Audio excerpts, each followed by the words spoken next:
Ke bidiwa Sister Agnes. Palo ya letsatsi la gompieno e tswa mo lekwalong lwa ga Tobite, kgaolo ya 3, temana ya bofera bobedi go ya go ya 17. Re simolola go thathanya ga rona mo letsatsing le la 20 a thapelo le go itima ka maatla le nonofo tse di mo leineng la ga Jesu Kreste, kgosi ya dikgosi, morena wa barena, modimo yo ka gothe, mofenyi le modiragatsi wa kgolaganyo, ene yo nang le thata go barena le bathata bothe ba lefifi. Amen. Temana ya 16 le ya 17 di kaya jalo gore modimo o ne wa roma moengele Rafaele go ya Ninive go ya go foufolla Tobite.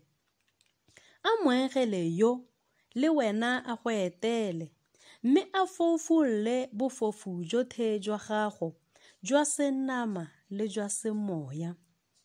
Sara o ne a gololwa mo moweng o bosula o neng wa mo senyetsa lenyalo ga supa. E re jaaka utlwa lentswe lame, a tlotso e go romele mo go wena, mme e nyeletse ditiro tsotlhe tsa mewa e bosula mo botshelong jwa gago, e nyeletse mewa yotlhe e go gateletseng, mme o amogele kgololesego le puseletso.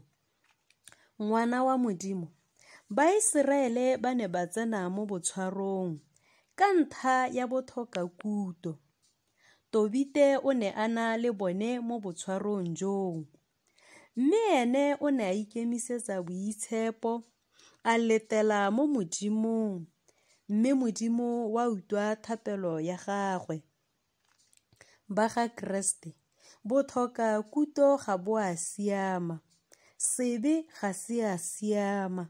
Ka jalo ke le gwarta go ikotlhaya le go ya boipolelong.